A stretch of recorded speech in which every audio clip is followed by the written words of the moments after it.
Salut très cher Capricorne, bienvenue sur ma chaîne Intuition des Sérines. J'espère que vous allez bien. Allez, on va commencer tout de suite. Ton téléphone va sonner ou vibrer ou s'illuminer avec une notification qui va te faire arrêter tout ce que tu fais parce que quelque chose en toi reconnaît immédiatement que celle-ci est différente. Elle porte quelque chose. Et je te le dis maintenant, je pense que tu as géré tes attentes de manière tellement agressive pendant si longtemps que tu t'es accidentellement retiré toute excitation authentique, toute véritable anticipation. Tu es devenu tellement bon à te protéger de la déception, de l'espoir, que tu as construit ce système très efficace où tu te permets d'espérer juste un peu, juste assez pour continuer, mais jamais assez pour le ressentir pleinement ou pour te laisser être véritablement excité, parce que être véritablement excité signifie être véritablement vulnérable à se tromper. Et je comprends ce système complètement. Il a totalement du sens étant donné tout ce que tu as traversé. Mais je veux te dire aujourd'hui que tu peux le démanteler, au moins temporairement ou peu, être pour la durée de cette conversation et les jours qui suivent. Parce que ceux qui se dirigent vers toi maintenant ne demandent pas des attentes gérées. Cela demande des mains ouvertes, prêtes à attraper réellement ce qui est lancé, plutôt qu'à se préparer à l'impact. Voici quelque chose que je veux que tu comprennes sur le type spécifique de bonnes nouvelles qui arrivent. Elle arrive à cause d'une chaîne très spécifique de cause à effet qui s'est construite dans ta vie, silencieusement, sous la surface de tout ce que tu as consciemment fait depuis plus longtemps que tu ne le réalises. Tu as planté des choses, des graines de relations, de développement de compétences, de réputation, de présence constante, même quand être présent semblait inutile. Et ces graines ne produisent pas de résultats visibles selon un calendrier prévisible. Elles produisent des résultats visibles quand les conditions sont bonnes. Et en ce moment, pour toi spécifiquement, les conditions sont bonnes, le sol s'est réchauffé, la pluie est venue, et ce que tu as planté perce la surface, le téléphone qui sonne et le son de quelque chose que tu as fait pousser qui arrive enfin à ta porte. Je veux parler de ce que cette bonne nouvelle est réellement, parce que je ne veux pas la laisser abstraite quand le concret te sert mieux. Pour certains d'entre vous, c'est financier un nombre attaché à une opportunité qui est significativement plus élevé que ceux avec quoi tu travaillais. Une offre qui réinitialise la base de ce que tu penses être disponible pour toi financièrement. Pour certains d'entre vous, c'est professionnel. Une reconnaissance de ton travail. Une porte qui s'ouvre dans ta carrière, qui change ta trajectoire d'une manière qui semble disproportionnée au pas unique qu'il a ouverte. Pour certains d'entre vous, c'est profondément personnel. Quelqu'un qui te contacte dont le nom à l'écran va faire à ton cœur quelque chose de compliqué et merveilleux. Pour certains d'entre vous, c'est une information pratique qui arrive et résout une situation que tu essayais de naviguer sans assez de clarté, qui te donne enfin ce dont tu as besoin pour avancer. Quelle que soit la forme spécifique qu'elle prend dans ta vie, voici ce que toutes ces versions ont en commun. Elles vont sembler irréelles. Pas fausses, véritablement réelles, mais irréelles, dans le sens de dépasser le plafond de ce que tu te permettrais d'espérer. Dans le sens d'arriver à un niveau qui rend tes circonstances actuelles soudainement très temporaires. Dans le sens d'être tellement plus que ce à quoi tu te préparais que ta première réaction pourrait en fait être de rire. Juste un rire pur, surpris, dépassé. Cela ne peut pas vraiment être en train d'arriver. Laisse-le venir. C'est de la joie qui ne sait pas encore quelle forme prendre. Elle le découvrira. Laisse-moi te dire quelque chose sur le timing de tout cela parce que je pense que c'est important. La bonne nouvelle qui arrive en ce moment arrive à un moment très spécifique dans ta vie qui n'est pas accidentel. Elle arrive au point exact où ta capacité à la recevoir a atteint le niveau requis pour qu'elle reste. Pour qu'elle soit durable, pour qu'elle devienne la fondation d'un nouveau chapitre plutôt qu'un simple point lumineux dans une histoire autrement inchangée. Pense à ça. Si cela était arrivé il y a 6 mois, il y a 1 an, il y a 2 ans, aurais-tu été prêt à la recevoir de la même manière? Aurais-tu eu la combinaison spécifique de connaissance de soi, de résilience et de clarté que tu as maintenant? Presque certainement pas. Les saisons difficiles que tu as traversées, celles qui semblaient juste être difficiles pour le plaisir d'être difficiles, construisaient en fait quelque chose en toi. Spécifiquement, précisément, construisez la version de toi qui peut gérer ce qui arrive et en faire quelque chose de durable plutôt que de tout brûler. Le timing n'est pas cruel, il est chirurgical et la chirurgie est terminée. Le téléphone est sur le point de sonner. Maintenant, laisse-moi aborder quelque chose pour les personnes qui sont assises là à penser « On m'a déjà dit que de bonnes choses arrivaient et elles n'arrivaient pas ». Je t'entends et je ne vais pas écarter cela avec une fuite spirituelle sur le timing divin. Ce que je dirais est ceci. Il y a une différence entre quelqu'un qui te dit que de bonnes choses arrivent comme une forme de réconfort et quelqu'un qui voit réellement les conditions spécifiques de ta vie et reconnaît les schémas de quelqu'un qui est véritablement sur le point d'une percée. Les conditions dans ta vie en ce moment sont du deuxième type. Les choses spécifiques qui indiquent un véritable changement à venir, l'agitation qui semble différente de l'agitation habituelle, le sens que quelque chose est presque là, la façon dont certaines choses se sont réarrangées silencieusement dans tes circonstances extérieures. Ce sont des indicateurs réels, pas des souhaits. Des indicateurs, et ils pointent quelque part de très spécifique vers ton téléphone, vers de bonnes nouvelles, vers le genre de moment dont tu te souviendras clairement pour le reste de ta vie, comme celui où tout a changé. D'accord, chère âme. Le téléphone qui sonne est la note d'ouverture. Belle, significative, le moment où tout change. Mais la musique qui suit est ce qui compte réellement. Et la façon dont tu te présentes pour la musique détermine si cette bonne nouvelle devient un bref moment lumineux ou le début de quelque chose de véritablement transformateur. Alors, parlons-en. La première chose qui se passe après l'appel ou le message ou la notification, c'est que tu vas opérer dans un état émotionnel élevé. Les bonnes nouvelles, surtout celles qui dépassent tes attentes, activent ton système d'une manière qui est physiologiquement similaire au stress. Même si le contenu est positif, ton rythme cardiaque augmente. Ta pensée pourrait devenir plus rapide et moins linéaire. Tu pourrais te retrouver à cycler à travers l'excitation et l'incrédulité et la préoccupation pratique et de retour à l'excitation dans une boucle qui ne se calme pas tout à fait. C'est complètement normal. C'est juste ton système nerveux qui traite quelque chose en dehors de sa portée prévue. Et la chose la plus importante que je peux te dire pour naviguer dans cet état est ne prends aucune décision majeure dans les 24 premières heures si tu peux possiblement l'éviter. Pas parce que l'opportunité n'est pas réelle ou n'est pas juste, mais parce que les décisions prises dans un état élevé, même un état positivement élevé, manquent souvent des nuances qu'une version plus calme de toi attraperait. Laisse la vague initiale d'émotions te traverser. Dors dessus si tu peux. Et ensuite réponds depuis la version installée. Claire, j'ai traité cela de toi-même plutôt que la version submergée, c'est surréel. Voici quelque chose de très spécifique sur ce qu'il faut faire dans la conversation réelle, l'appel réel quand il arrive. Écoute plus que tu ne parles. Je sais que cela semble contre-intuitif quand tu es excité et que tu as des choses à dire et que l'élan du moment te porte en avant, mais la personne à l'autre bout de cet appel te dit des choses dans ses mots, dans les détails spécifiques qu'elle choisit de partager, dans ce qu'elle met en avant et ce qu'elle survole, qui contient des informations importantes sur ce que cette opportunité est réellement et sur ce qu'elle exige réellement de toi.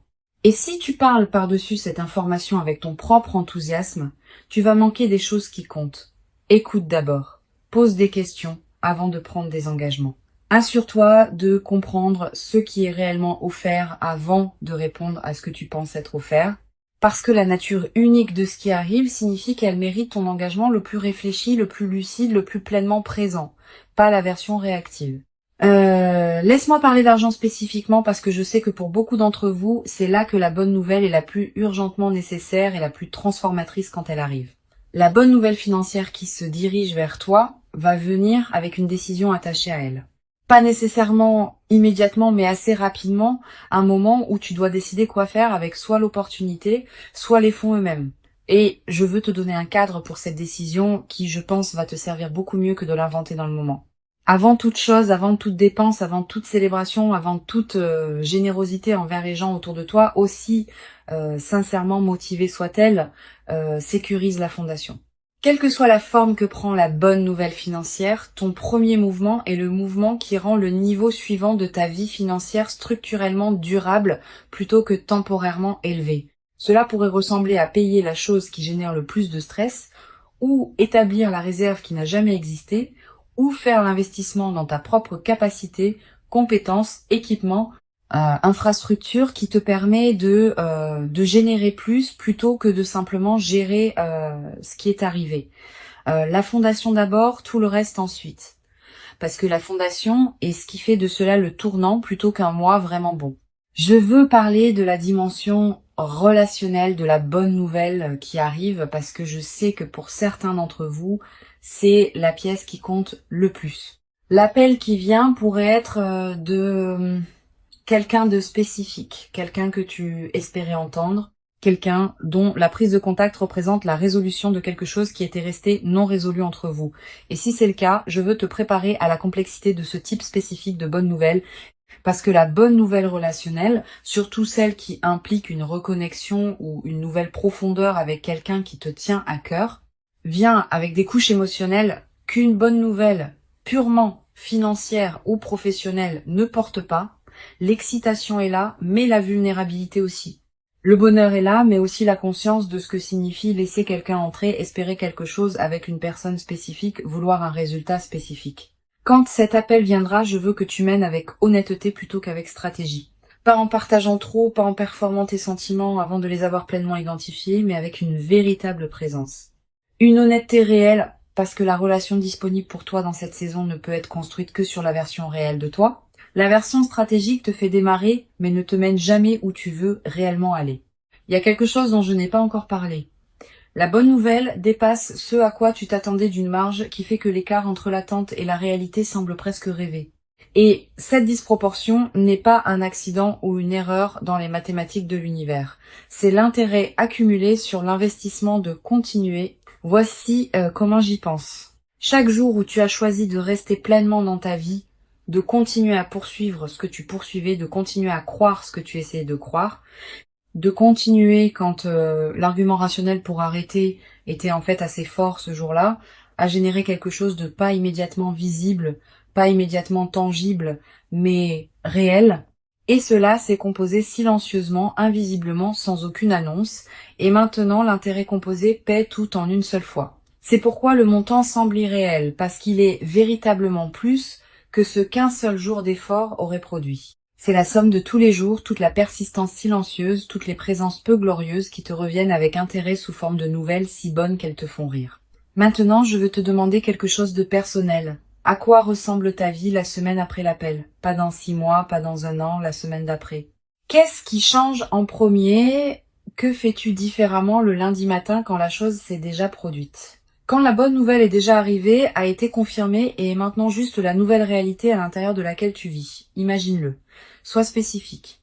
Parce que je pense que la plupart d'entre nous passons tellement de temps à penser, à vouloir la chose, que nous ne pensons jamais réellement à la voir. Et penser à la voir vraiment spécifiquement en détail fait quelque chose d'important. Cela rend la transition de vouloir à avoir moins choquante. Cela normalise la nouvelle réalité avant que la nouvelle réalité n'arrive. Ainsi, ton système n'essaie pas immédiatement de la rejeter comme étrangère. Alors, à quoi ressemble la semaine d'après? Peut être que cela ressemble à se réveiller et à ne pas immédiatement faire l'arithmétique mentale du pas assez. Peut être que cela ressemble à une conversation avec quelqu'un que tu aimes, qui n'a pas le sous-texte du stress financier qui court en dessous.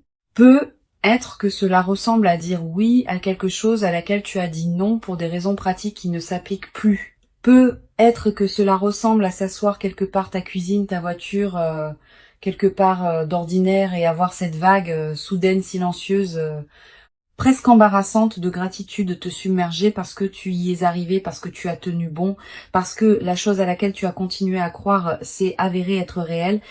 Ce moment arrive et il va être l'un des moments les plus privément significatifs de ta vie récente.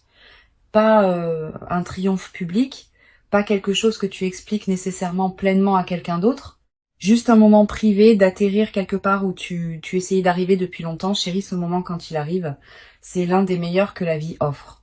Maintenant, laisse-moi parler de la chose qui, je pense, pose la plus grande menace à la durabilité de ce qui arrive, et c'est pas ce que la plupart des gens s'attendraient. C'est pas trop dépenser ou trop de confiance ou aucun des pièges pratiques. C'est le réflexe de minimiser, de prendre la chose extraordinaire qui vient d'arriver dans ta vie et de la rendre immédiatement plus petite dans ton propre récit. répondre assez bien à comment vont les choses quand la réponse honnête est quelque chose de véritablement extraordinaire vient de se passer et ma vie est complètement différente de ce qu'elle était il y a 3 mois. Ce réflexe de minimiser vient de quelques endroits. Ne pas vouloir sembler se vanter, ne pas vouloir inviter les sentiments compliqués des autres sur ta bonne nouvelle, ne pas vouloir porter malheur en célébrant trop fort. Et toutes ces motivations sont compréhensibles. Mais l'acte de minimiser ta propre bonne nouvelle est aussi un acte de te minimiser toi-même. Et tu as fait assez de cela depuis assez longtemps. Laisse cela être grand, laisse-le être aussi grand qu'il l'est réellement. Pas de façon performative, pas pour le bénéfice de quelqu'un d'autre, mais intérieurement, privément, dans la façon dont tu te permets de reconnaître ce qui vient de t'arriver.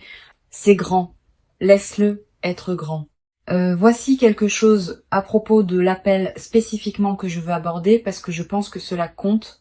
Après la conversation initiale, après que la bonne nouvelle a été délivrée et que tu as répondu et que l'appel s'est terminé, il va y avoir un écart. Une période entre l'appel et la pleine matérialisation de ce que l'appel représente, entre l'offre et la date de début, entre la conversation et la relation qui devient ce qu'elle devient. Entre la nouvelle et l'argent qui atterrit réellement, cet écart, quelle que soit sa longueur ou sa brièveté, est l'endroit où le doute aime le plus vivre. Où la voix qui dit « et si cela ne fonctionne pas » s'installe temporairement et commence à se mettre à l'aise. Je veux que tu saches que cette voix va arriver et je veux que tu sois prêt à l'expulser de manière cohérente chaque fois qu'elle s'installe. Pas en argumentant avec elle. Argumenter lui donne plus d'espace. Mais en ramenant ton attention à ce qui a déjà été confirmé. L'appel a eu lieu, l'offre est réelle. La relation va dans la direction où elle va. La preuve est réelle. Reviens à la preuve chaque fois que le doute essaye de la réécrire. Laisse-moi parler des gens autour de toi et comment naviguer avec eux pendant cette période parce que je pense que c'est quelque chose que les gens sous-estiment. Les bonnes nouvelles changent tes dynamiques avec les gens dans ta vie. Parfois de manière belle et parfois de manière compliquée. Les gens qui t'aiment véritablement vont célébrer cela avec toi et cela va approfondir ces relations d'une manière qui se sent vraiment bien. Mais il va y avoir des gens, et tu sais probablement déjà qui ils sont, dont la réponse à ta bonne nouvelle va sembler légèrement décalée. Pas ouvertement négative, juste légèrement plate, légèrement qualifiée, légèrement plus focalisée sur les complications potentielles que sur le fait que quelque chose de merveilleux vient de se passer pour toi. Ces réponses ne sont pas à propos de toi. Elles concernent le paysage intérieur spécifique de ces individus, leur propre relation à l'espoir et à la déception et à la bonne fortune des autres. Tu n'as pas à gérer leurs réponses ou à les aider à se sentir mieux à propos de ta bonne nouvelle, tu dois juste être sélectif sur avec qui tu la partages dans les premiers stades quand c'est encore tendre. Donne-lui le temps de se solidifier dans ta propre expérience avant de l'exposer à la météo des sentiments compliqués des autres. Je veux passer une minute sur quelque chose que je pense est très spécifiquement pertinent pour ce moment. La bonne nouvelle qui arrive dans ta vie arrive dans le contexte de tout le reste qui se passe dans ta vie. Les défis en cours, les choses qui sont encore non résolues, les domaines où l'amélioration n'est pas encore arrivée. Et il pourrait y avoir une tentation de laisser l'arrivée de la bonne nouvelle dans un domaine créer de la pression dans les autres. Comme si maintenant que cette chose fonctionne, tout le reste doit immédiatement tomber en ligne aussi. Ou comme si la bonne nouvelle dans un domaine soulignait par contraste à quel point les choses doivent encore aller loin dans un autre. Ne laisse pas la bonne nouvelle devenir une source de nouvelles pressions. Laisse-la être ce qu'elle est. Une chose véritablement merveilleuse se produisant au milieu d'une vie qui est, comme toutes les vies, un mélange de choses qui fonctionnent et de choses sur lesquelles on travaille encore. L'arrivée d'une bonne nouvelle n'exige pas que tous les autres problèmes se résolvent immédiatement pour qu'elle soit valide et digne d'être célébrée. Une chose à la fois, cette chose, en ce moment, est suffisante. Voici la dernière chose que je veux te dire, et je veux la dire simplement parce que je pense que la simplicité est ce qui te sert le mieux à la clôture d'une conversation comme celle-ci. Ton téléphone va sonner ou vibrer ou s'illuminer, et quand il le fera, quelque chose va changer en toi immédiatement physiquement, avant même que tu connaisses le contenu complet de ce qui est délivré. Un changement que tu vas reconnaître comme la chose que tu attendais, pas parce que quelque chose que j'ai dit l'a fait arriver, cela arrivait déjà avant que cette vidéo n'existe, mais parce que tu as construit vers cela, survécu vers cela, refusé d'abandonner ton chemin vers cela pendant plus longtemps que la difficulté de la chose aurait dû l'exiger, et maintenant c'est là. Maintenant, c'est vraiment, véritablement, enfin là. Et le sentiment quand cela arrive, quand la nouvelle atterrit, quand la réalité de cela s'installe dans ton corps et ton esprit, et ta compréhension de ce à quoi ta vie va ressembler, à partir de ce point, ce sentiment va être l'une des meilleures choses que tu aies jamais ressenties. Irréel dans le sens le plus réel du mot. Décroche le téléphone. La nouvelle, en revanche, vaut la peine d'être entendue. Alors, mes chères âmes, si cela vous a trouvé exactement au bon moment aujourd'hui, si quelque chose ici semblait moins une vidéo et plus un message qui tombe, écrivez "mon téléphone est prêt" dans les commentaires maintenant, parce que c'est la posture ouvert, présent, prêt à recevoir tout ce qui vient, sans broncher à quel point c'est réellement bon. Et je veux savoir à quoi ressemblerait la bonne nouvelle la plus irréelle pour toi en ce moment. La chose spécifique qui te ferait t'arrêter et juste fixer ton téléphone parce que tu ne pourrais pas croire que c'est réel, dis-le-moi dans les commentaires, sois spécifique, sois honnête, parce que la chose que tu as presque peur de dire à voix haute est généralement la chose qui arrive vraiment. Si c'est nouveau pour toi, abonne-toi maintenant. C'est ce que nous faisons ici de manière constante, et le prochain pourrait être le message dont tu as encore plus besoin que celui-ci. Écris "mon téléphone est prêt". On se voit dans les commentaires.